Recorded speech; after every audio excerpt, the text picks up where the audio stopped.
Welcome friends to my channel Finfo. आज हम देखेंगे विजय माल्या की केस स्टडी। कैसे उसने किंगफिशर एयरलाइंस चालू की थी, फिर कैसे वो बैंकों से लोन लेके बैंकों का लोन डुबा के ब्रिटेन भाग गया। तो सबसे पहले देखते हैं विजय माल्या का बैकग्राउंड। विठल माल्या विजय माल्या के पिताजी थे, जो कि एक बिजनेसमैन थे। जब वो 22 साल के थे तो उन्होंने यूनाइटेड ब्यूवरेजेस कंपनी ज्वाइन की थी। यूनाइटेड ब्यूवरेजेस कंपनी थॉमस लिस्टमन ने स्टार्ट की थी। फिर विजय माल्या के पिताजी विठल माल्या इन्होंने यूनाइटेड ब्यूवरेजेस कंपनी में शेयर्स लेना चालू कर दिया, मतलब यूनाइटेड ब्यूवरेजेस कंपनी में इन्वेस्टमेंट करना चालू कर दिया।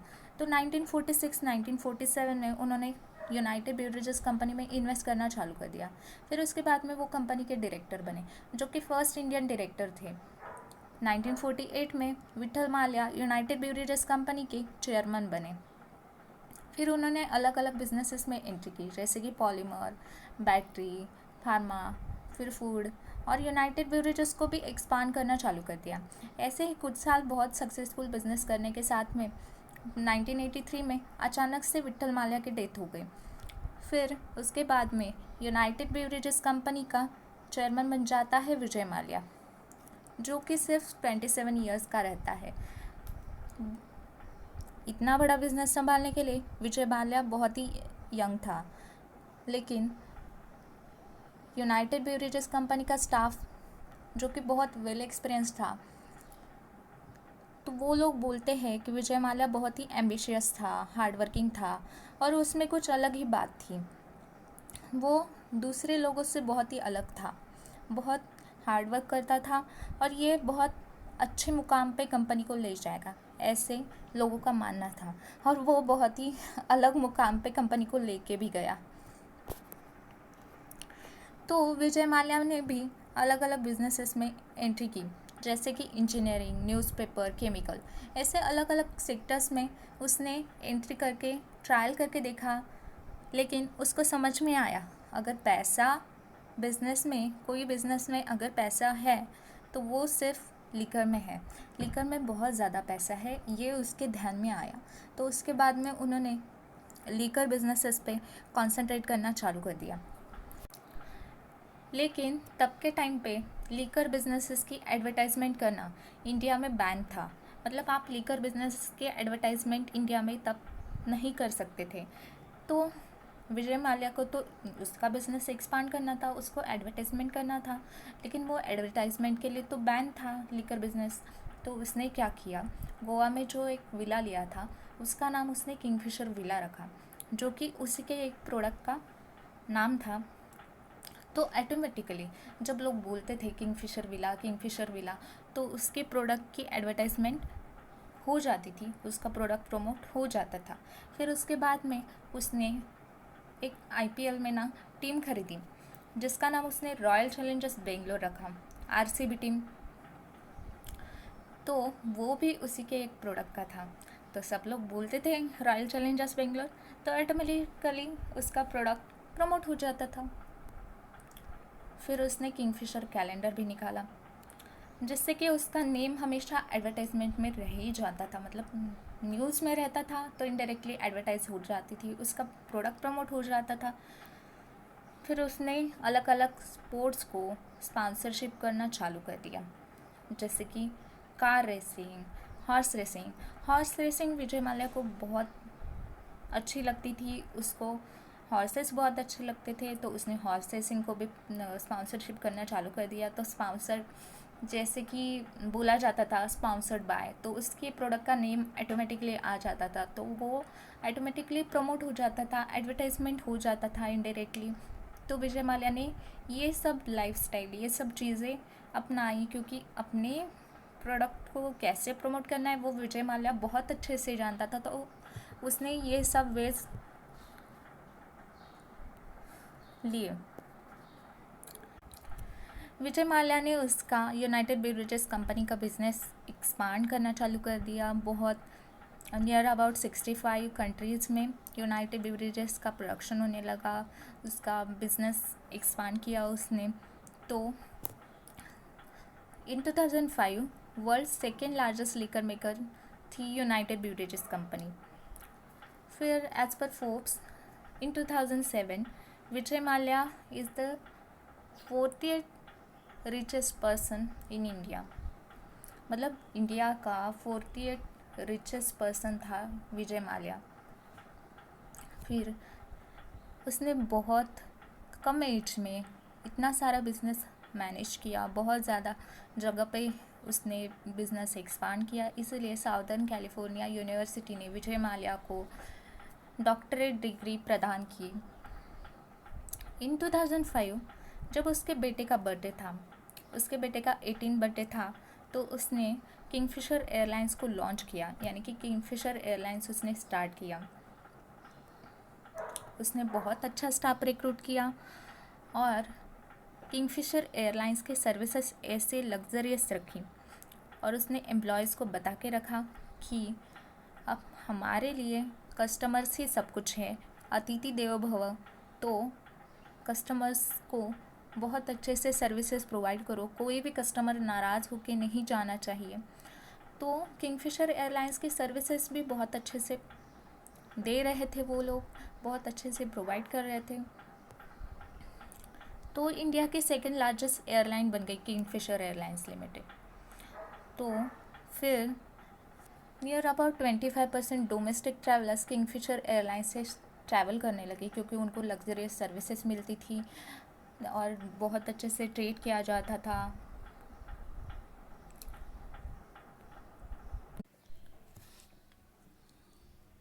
अब विजय माल्या को स्टार्ट करना था इंटरनेशनल फ़्लाइट्स, लेकिन एयरलाइन बिजनेसेस में एक रूल होता है, अगर आपको एयरलाइन बिजनेसेस का इंटरनेशनल फ़्लाइट्स चालू करना है तो आपको एयरलाइन बिजनेसेस को एटलीस्ट 5 ईयर कंप्लीट होनी चाहिए। लेकिन विजय माल्या की कंपनी यानी कि किंगफिशर एयरलाइन को सिर्फ 2 ही साल कंप्लीट हुए थे, लेकिन कंडीशन क्या थी, एटलीस्ट 5 साल आप डोमेस्टिक रूट पे आपकी कंपनी के एयरलाइंस ने ट्रैवल करना चाहिए। लेकिन विजय माल्या की कंपनी को हुए थे सिर्फ 2 साल, लेकिन विजय माल्या को तो जल्दी थी इंटरनेशनल फ़्लाइट्स चालू करने की।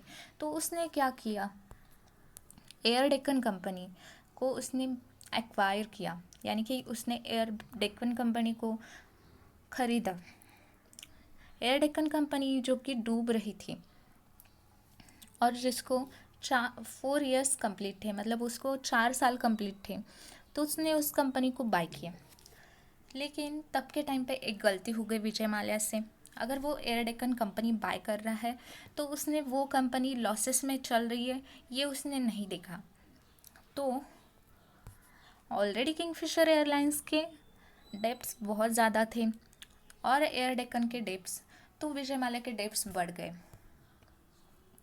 किंगफिशर एयरलाइंस सर्विसेज प्रोवाइड करती थी बहुत लग्जरियस, तो उसके टिकट्स भी हाई थे। एयर डेक्कन कंपनी जिसका नाम विजय माल्या ने किंगफिशर रेड रखा, तो उसके टिकट्स लो थे और उसके सर्विसेज भी नॉर्मल थे। मतलब एयर डेक्कन कंपनी और किंगफिशर एयरलाइंस कंपनी दोनों भी डिफरेंट थे। किंगफिशर एयरलाइंस की सर्विसेज बहुत लग्जरियस और बहुत अच्छे से थी, तो उसके टिकट्स भी हाई थे। और दूसरी ओर एयर डेक्कन कंपनी जो कि नॉर्मल सर्विसेज प्रोवाइड करती थी और बहुत लो टिकट्स लेती थी, मतलब जिसके टिकट्स बहुत लो थे। तो दोनों भी कंपनीज बहुत डिफरेंट थी। लेकिन विजय माल्या को नॉर्मल चीज़ें कुछ भी अच्छी ही नहीं लगती थी, तो उसने किंगफिशर रेड यानी कि एयर डेक्कन एयरलाइंस को भी लग्जरियस सर्विसेज प्रोवाइड करना चालू कर दिया। तो Kingfisher red luxurious services provide कर रही थी, वो भी लोअर रेट से, मतलब उसके टिकट्स बहुत कम थे और वो लग्जरियस सर्विसेज प्रोवाइड कर रही थी। तो किंगफिशर रेड में किंगफिशर एयरलाइंस के भी कस्टमर्स आने लगे, मतलब उनका ही उन्हीं के कंपनी के साथ कंपटीशन हो गया। किंगफिशर एयरलाइंस के कस्टमर्स किंगफिशर रेड में जाने लगे, क्योंकि उनको कम रेट पे, कम टिकट रेट पे उनको बहुत अच्छी सर्विसेज मिलती थी किंगफिशर रेड में। तो उनका ही उन्हीं के साथ कंपटीशन हो गया और किंगफिशर एयरलाइंस के कस्टमर्स किंगफिशर रेड में जाने लगे। तो विजय माल्या ने क्या किया, किंगफिशर रेड के भी टिकट्स बढ़ा दिए, लेकिन किंगफिशर रेड के भी टिकट्स बढ़ गए, किंगफिशर एयरलाइन के भी टिकट्स ज़्यादा थे। तो ये दोनों एयरलाइंस के जो कस्टमर्स थे वो चले जाने लगे दूसरे एयरलाइंस में, जिनके की टिकट्स लो थे। 2007-8 में जब रिसेशन आया, रुपये की वैल्यू डिमिनिश हो गई, रुपीज़ की वैल्यू डिमिनिश होती गई और रिसेशन भी आया और क्रूड ऑयल की प्राइसेस भी बढ़ने लगी। तो विजय माल्या की कंपनी किंगफिशर को बहुत ज़्यादा लॉसेस होने लगे, बहुत ज़्यादा लॉसेस बेयर करने लगे। एक तो एयरलाइन बिजनेस ऐसे रहता है, बहुत कैपिटल इंटेंसिव बिजनेस है, जिसको कि बहुत ज़्यादा कैपिटल लगता है और जिसमें प्रॉफिट मार्जिन बहुत कम रहता है। तो जिसकी वजह से इन एयरलाइंस बिजनेसेस में प्रॉफिट बहुत कम होता है। और उसमें से विजय माल्या ने क्या किया कि बहुत ज़्यादा लग्जरियस सर्विसेज प्रोवाइड करके उसके एक्सपेंसेस और बढ़ा लिए थे। तो उसके एक्सपेंसेस बहुत ज़्यादा थे, इनकम बहुत कम था, जो कि प्रॉफिट मार्जिन बहुत कम रहता है एयरलाइन बिजनेसेस में। तो ऐसे करके किंगफिशर एयरलाइंस को बहुत ज़्यादा लॉसेस हो गए। तो इथियाड एक एयरलाइन कंपनी थी जो कि विजय माल्या की कंपनी में इन्वेस्ट करना चाहती थी, लेकिन तब सिविल एविएशन के लिए फॉरेन डायरेक्ट इन्वेस्टमेंट, मतलब दूसरे देश से कोई भी कंपनी इन्वेस्ट नहीं कर पाती थी सिविल एविएशन के लिए। तो किंगफिशर एयरलाइंस मतलब विजय माल्या ने गवर्नमेंट को रिक्वेस्ट की कि ये कंपनी को हमारी कंपनी में इन्वेस्ट करने दो, लेकिन गवर्नमेंट ने परमिशन नहीं दी, क्योंकि सिविल एविएशन को फॉरेन डायरेक्ट इन्वेस्टमेंट तब परमिसेबल नहीं था। उसके बाद में वो परमिसेबल हो भी गया और इथियाड कंपनी में एयर इंडिया कंपनी में इन्वेस्ट भी कर लिया था। तो ऐसे ऐसे करके विजय माल्या का वो भी प्लान फेल गया। तो इथियाड तब भी किंगफिशर में इन्वेस्ट नहीं कर पाई। तो विजय माल्या को किंगफिशर रेड क्लोज करना पड़ा, यानी कि किंगफिशर रेड बंद हो गया। फिर किंगफिशर एयरलाइंस जो कि बहुत ज़्यादा लॉसेस में चल रही थी और विजय माल्या उनके एम्प्लॉयज़ को सैलरी प्रोवाइड नहीं कर पा रहा था, सैलरी पे नहीं कर पा रहा था। तो एम्प्लॉयज़ रोड पे उतर आए और ऐसे स्ट्राइक करने लगे। किंगफिशर एयरलाइन का पूरा स्टाफ रोड पे आया, वो पूरे सब लोग साथ में आके रोड पे उतर के स्ट्राइक करने लगे किंगफिशर एयरलाइंस के खिलाफ, विजय माल्या के खिलाफ, कि हमको सैलरी पे करो, ऐसे करके वो लोग स्ट्राइक करने लगे। लेकिन तब के टाइम पे विजय माल्या कहाँ बिजी था, तो वो मॉडल्स का ऑडिशन लेने में बिजी था, वो मॉडल्स का ऑडिशन ले रहा था फॉर किंगफिशर कैलेंडर। तो एम्प्लॉयज़ बहुत ज़्यादा गुस्से में आए उस वजह से।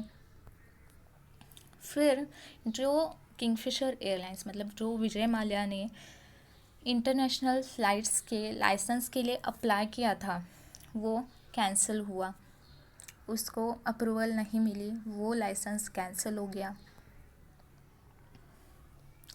अब विजय माल्या के पास कोई ऑप्शन नहीं था, उसके डेट्स बहुत ज़्यादा पड़ गए थे, उसके प्रॉफिट्स बहुत कम थे, मतलब वो लॉसेस में ही चल रहा था, उसको कोई इनकम नहीं था, एम्प्लॉयज़ पे स्ट्राइक पे गए थे। तो विजय माल्या को कोई ऑप्शन नहीं था, उसको लोन लेना पड़ा बैंकों से। अब विजय माल्या एक राज्यसभा सदस्य थे, विजय माल्या राज्यसभा का एक सदस्य था। तो उसने उस चीज़ का बहुत यूज़ किया, मतलब उसने पॉलिटिक्स का बहुत यूज़ किया और उसने पीएम को लेटर लिखा। तब के टाइम पे पीएम थे मनमोहन सिंह, तो उसने मनमोहन सिंह को लेटर लिखा और उसमें उसने बताया कि हमको ऐसे ऐसे लोन चाहिए और आप अप्रूव कर दो। और उसने ग्रैटिट्यूड दिखाया और फिर उसके बाद में विजय माल्या को लोन सैंक्शन करा के देने के लिए एक पर्सन अपॉइंट किया गया था, स्पेशली उसके लिए एक पर्सन अपॉइंट किया गया। हम जब नॉर्मल केस में लोन लेने जाते हैं तो तब के टाइम पे हमको अगर लोन लेना है तो बहुत ज़्यादा डॉक्यूमेंट्स प्रोवाइड करने रहते हैं, बहुत ज़्यादा कंडीशंस कंप्लाई करनी रहती है, गारंटी और ऐसे कुछ तो भी देना रहता है। बहुत ज़्यादा कंडीशंस कंप्लाई करने के बाद, सब कुछ देखने के बाद, सब इंस्पेक्शन करने के बाद ही बैंक अपने को लोन प्रोवाइड करती है। लेकिन इस केस में क्या हुआ, विजय माल्या के केस में ऐसे नहीं हुआ। विजय माल्या के केस में बैंकों ने लोन ले दिया, बैंकों ने विजय माल्या को लोन दे दिया। विजय माल्या ने नियर अबाउट 17 बैंकों से लोन लिया 6,963 करोड़ का। लेकिन इन सब बैंकों ने उसको लोन दे दिया, जिसमें कि एसबीआई भी इंक्लूड थी। तो उन्होंने इनको इतना, अगर इतना लोन दे रहे हैं तो उनका इंस्पेक्शन नहीं किया, कुछ भी कोलैटरल सिक्योरिटी नहीं ली, कुछ, क्योंकि उसने पॉलिटिक्स का यूज़ किया था वहाँ पे। तो आप समझ ही सकते हो कि कैसे कौन कौन उसमें इन्वॉल्व हो सकता है और कैसे उसने पास कराया होगा लोन। तो एसबीआई ने भी 1600 करोड़ का लोन विजय माल्या को दे दिया। मतलब एसबीआई भी अगर इतना लोन दे देती है तो उसने कोई उसकी इंस्पेक्शन नहीं की या फिर उसका कुछ डॉक्यूमेंट्स नहीं देखे, पता नहीं क्या क्या किया, लेकिन एसबीआई ने भी उसको 1600 करोड़ का लोन दे दिया। उसके साथ में बहुत ज़्यादा बैंक से आप देख सकते हो, PNB, IDBI, Bank of India, Bank of Baroda, United Bank of India, Central Bank, UCO Bank, Corporation Bank, State Bank of Mysore, Indian Overseas Bank, Federal Bank, Punjab and Sind Bank, Axis Bank, ऐसे टोटल 14 बैंक्स और 3 other banks थे। अब HDFC Bank and ICICI Bank इन्होंने भी विजय माल्या को loan दिया था, लेकिन एचडीएफसी एंड आईसीआईसीआई ये 2 बैंकों ने क्या किया कि विजय माल्या से कोलैटरल सिक्योरिटी ले ली। कोलैटरल सिक्योरिटी एज उसने क्या लिया, शेयर्स ले लिए, यूनाइटेड बेवरेजेस कंपनी के उन्होंने शेयर्स ले लिए।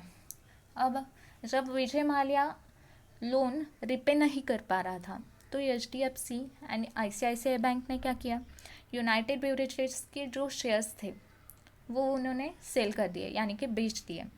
और ये शेयर सेल करके उन्होंने अपना लोन रिकवर कर लिया। लेकिन बाकी की जो 17 बैंक्स थी उनका नियर अबाउट 9000 करोड़ का लोन और इंटरेस्ट दोनों भी विजय माल्या ने पे नहीं किया। तो वो इतना उनका लोन और इंटरेस्ट डुबा के चला गया। और जब विजय माल्या लोन रिपे नहीं कर पा रहा था, उसके पास लोन रिपे करने के लिए पैसे नहीं थे, ना ही उसने बैंकों को कोई कोलैटरल सिक्योरिटी दी थी, तो उसने क्या किया, कोई ना कोई तो भी पॉलिटिशियन हेल्प लेके वो आउट ऑफ इंडिया चला गया। अगर उसको कोई पॉलिटिशियन ने हेल्प नहीं की रहती तो वो इंडिया से जा ही नहीं पाता था, क्योंकि इतने सारे बैंकों की उसने इतने सारे करोड़ के लोन लेके रखे थे, तो इतने सारे बैंकों की उसके ऊपर नज़र थी। तब भी विजय माल्या अगर इंडिया से भाग जाता है ब्रिटेन, तो अब कैसे, मतलब कोई ना कोई किसी ना किसी तो उसको हेल्प की ही होगी। तो उसके बाद में विजय माल्या भाग गया ब्रिटेन। माना जाता है, मतलब न्यूज़ में भी आया था कि विजय माल्या ब्रिटेन के ये वाले बंगले में रहता है। ये विजय माल्या का आलिशान बंगला ब्रिटेन का है। ऐसे करके विजय माल्या ने 9000 करोड़ का लोन लेके उसका रिपे नहीं करके वो भाग गया है, और आज तक वो लोन रिपे भी नहीं हुआ, रिकवर भी नहीं हुआ है विजय माल्या से। ना ही कोई विजय माल्या को इंडिया में लेके आ पाया है। विजय माल्या जैसे लोग 9000 करोड़ का लोन लेके फरार हो जाते हैं। Thanks for watching. Please friends subscribe करें, शेयर करें, लाइक करें, और आपको ऐसे वीडियोस अगर पसंद है तो कमेंट करें, लाइक करें, तो मैं समझ जाऊंगी कि ऐसे और वीडियोस आपको देखने हैं और मैं ऐसे और इन्फॉर्मेटिव वीडियोस आपके लिए बनाऊंगी। Thank you.